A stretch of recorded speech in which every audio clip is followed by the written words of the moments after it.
नमस्कार दोस्तों, brilliant classes YouTube channel पर आप सबका स्वागत है। आज हम बात करने जा रहे हैं रीट में शिक्षा मनोविज्ञान में बाल विकास के कुछ महत्वपूर्ण तथ्यों के बारे में। आज का वीडियो बहुत ही खास होने वाला है, बने रहिए हमारे साथ। पढ़ते हैं आगे बाल विकास के कुछ स्मरणीय तथ्य। पहला एक व्यक्ति था जिसका नाम था कॉमेनियस। ये 17वीं शताब्दी में आया था, 1628 में। इन्होंने शिशु विद्यालय अर्थात स्कूल ऑफ इन्फेंसी की स्थापना की। तो प्रश्न पूछा जा सकता है कि शिशु विद्यालय अर्थात स्कूल ऑफ इन्फेंसी की स्थापना किसने की? तो आपका उत्तर होगा कॉमेनियस, 17वीं शताब्दी में 1628। दूसरी बात है, इन्होंने इसको बचपन के दावे इस शिशु विद्यालय के अंदर अर्थात इनके क्या मत थे? उन्होंने कहा शिक्षक को प्रकृति के नक्शे कदम पर चलना चाहिए। दूसरी बात कही इन्होंने सीखने के तरीके पर बल दिया, यानी प्रकृति के क्या सिद्धांत है इनके आधार पर सीखने के तरीकों पर इन्होंने बल दिया। और इनकी पुस्तक का नाम था द ग्रेट डिटेक्टिव। इन्होंने लैटिन शिक्षा पर बल दिया और इसके साथ ही प्रकृति के रास्ते की वकालत की।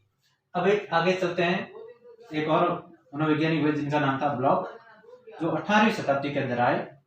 इन्होंने बालक की रुचि, इच्छा तथा क्षमता पर बल दिया। तो कौन थे? वो थे ब्लॉक, जिन्होंने बालक की रुचि, इच्छा और क्षमता पर बल दिया। ये 18वीं शताब्दी के अंदर आए। इन्होंने व्यक्तित्व निर्माण के वातावरण का योगदान कितना महत्वपूर्ण है इस बात पर भी बल दिया। इसके बाद एक और मनोवैज्ञानिक थे जिनका नाम था गैसेल। इन्होंने इन्फेंसी एंड ह्यूमन ग्रोथ और गाइडेंस ऑफ मेंटल ग्रोथ 1930 इनकी स्थापना की, अर्थात इनके प्रकाशक रहे। तो परीक्षण प्रश्न पूछा जा सकता है इन्फेंसी एंड ह्यूमन ग्रोथ या गाइडेंस ऑफ मेंटल ग्रोथ 1930 के प्रकाशक कौन रहे? तो आपका उत्तर होगा गैसेल।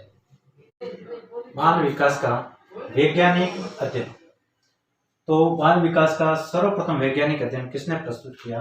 तो वो थे पेस्टालोजी, 1774 ईस्वी।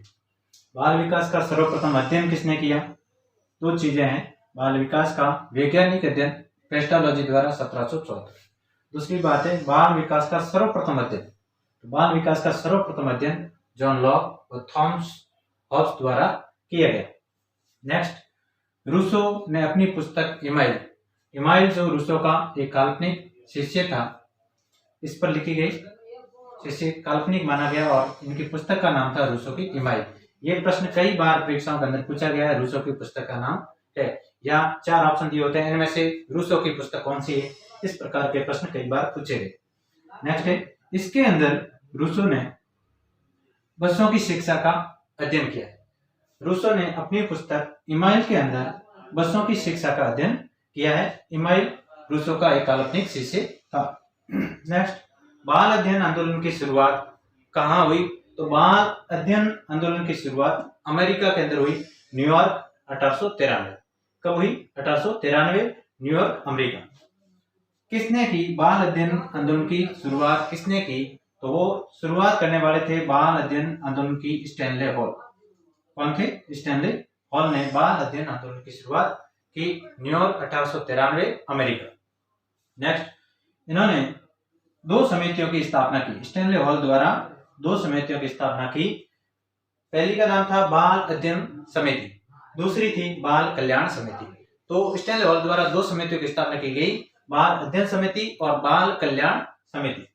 इसमें एक चीज और, बाल विकास का प्रश्नावली विधि द्वारा सर्वप्रथम अध्ययन करने वाले कौन थे? तो बाल विकास का प्रश्नावली विधि द्वारा सर्वप्रथम अध्ययन करने वाले थे स्टैनले हॉल। इनकी पत्रिका का नाम पेडोलॉजिकल सेमिनरी था। स्टैनले हॉल की पत्रिका का नाम है तो पेडोलॉजिकल सेमिनरी। नेक्स्ट क्वेश्चन ये है, प्रथम बाल सुधार गृह की स्थापना कहाँ की गई? क्वेश्चन है, प्रथम बाल सुधार गृह की स्थापना कहाँ और कब की गई? तो प्रथम बाल सुधार गृह की स्थापना अमेरिका, न्यूयॉर्क के अंदर 1887 के अंदर की गई। तो कहाँ की गई? अमेरिका में 1887 और न्यूयॉर्क। नेक्स्ट क्वेश्चन, प्रथम बाल निर्देशन की स्थापना कहाँ की? प्रथम बाल सुधार गृह की स्थापना अमेरिका 1887 में की गई। दूसरा क्वेश्चन है प्रथम बाल निर्देशन की स्थापना किन के द्वारा और कहाँ की गई? तो विलियम हिली द्वारा शिकागो में 1909 में की गई। विलियम हिली शिकागो 1909 में प्रथम बाल निर्देशन की स्थापना की गई। नेक्स्ट क्वेश्चन, भारत में बाल अध्ययन की शुरुआत। बहुत ही महत्वपूर्ण क्वेश्चन कि भारत के अंदर बाल अध्ययन की शुरुआत कब हुई? तो भारत में बाल अध्ययन की शुरुआत 1930 में ताराबाई मोडे द्वारा। कब? 1930 ताराबाई मोडे द्वारा। अब यहाँ एक और बात है कि किन्होंने क्या किया। भारत के अंदर गिजुभाई बधेकर ने मॉन्टेस्क्यू से प्रभावित होकर, मारिया मॉन्टेस्क्यू थी, उनसे प्रभावित होकर के 1920 के अंदर भारत में गिजुभाई बधेकर द्वारा मारिया मॉन्टेस्क्यू से प्रभावित होकर 1920 में बाल मंदिर संस्था की स्थापना की। किस संस्था की स्थापना की? बाल मंदिर संस्था गुजरात में स्थापित की। अब बाल विकास से संबंधित कुछ परिभाषाएं हैं जिनमें पहला नाम आता है जेम्स ड्रेवर। नाम है जेम्स ड्रेवर, जिसको आप एक ड्राइवर मान सकते हो। जैसे ड्राइवर का एक लक्ष्य निर्धारित होता है कि कोई गाड़ी कहां से भर करके वो कहां तक जाने वाला है, उसी से आप ले सकते हैं ड्राइवर। बाल मनोविज्ञान, मनोविज्ञान की वह शाखा है जिसमें जन्म से परिपक्व अवस्था तक, यानी ये जेम्स ड्रेवर कहना चाहता है कि बाल मनोविज्ञान की वह शाखा है, बाल मनोविज्ञान की वह शाखा है जिसके अंदर जन्म से लेकर परिपक्व अवस्था तक विकसित हो रहे मानव का अध्ययन किया जाता है। तो जन्म से लेकर परिपक्व अवस्था तक विकसित हो रहे मानव का अध्ययन बाल मनोविज्ञान में किया जाता है। आइंजैक ने बाल मनोविज्ञान के बारे में कहा है कि बाल मनोविज्ञान का संबंध बालक में मनोवैज्ञानिक प्रक्रिया के विकास से। आइंजैक ने कहा कि बाल मनोविज्ञान का जो संबंध है वह बालक में मनोवैज्ञानिक प्रक्रिया के विकास से, मनोवैज्ञानिक प्रक्रिया के विकास से बाल मनोविज्ञान का संबंध है। ये बात कही थी आइंजैक ने कि बाल मनोविज्ञान का संबंध बालक में किस प्रकार है। तो बालक के अंदर बाल मनोविज्ञान का जो संबंध है वो मनोवैज्ञानिक प्रक्रिया के विकास से। दूसरी परिभाषा उन्होंने मारिया मॉन्टेस्क्यू ने कही। मारिया मॉन्टेस्क्यू ने बहुत ही महत्वपूर्ण बात कही और सच बात कही, बालक के अंदर सच्ची शक्ति का निवास होता है। बालक में सच्ची शक्ति का निवास होता है। इन अपन भी जैसे कहते हैं कि बालक तो भगवान का नाम होता है, भगवान का रूप है, क्योंकि उनके अंदर जब वो बालपन में होता है उनके अंदर स्वार्थ नीति नहीं होती और उनके अंदर ईर्ष्या की भावना नहीं होती। इस प्रकार उनके अंदर केवल सच्चाई होती है। जब निस्वार्थ भाव से वो काम करता है तो उनके चेहरे की मुस्कुराहट ही कुछ और होती है। उनके चेहरे की जो मुस्कुराहट होती है उनके पीछे कोई स्वार्थ नीति नहीं होती। इसलिए इनको कहा गया है कि बालक के अंदर सच्ची शक्ति का निवास होता है। उसकी मुस्कुराहट ही सामाजिक प्रेम और उल्लास की आधारशिला है। बालक जैसे ही मुस्कुराता है तो अपने अंदर भी एक पॉजिटिव थिंकिंग का विकास होता है। उसी प्रकार कहा गया है कि बालक के अंदर सच्ची शक्ति का निवास होता है। उसकी मुस्कुराहट ही सामाजिक प्रेम और उल्लास की आधारशिला है। ये बात कही थी मारिया मॉन्टेस्क्यू ने।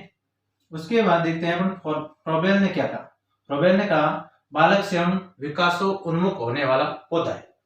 कैसा पौधा है? बालक खुद है वो विकासोन्मुख, यानी विकास की ओर उन्मुख होने वाला पौधा है। जिस प्रकार पौधा जैसे उगता है उसके बाद अपना विकास किस प्रकार करता है, उसी प्रकार बालक स्वयं विकासोन्मुख होने वाला पौधा, यानी विकास की ओर बढ़ने वाला एक पौधा है।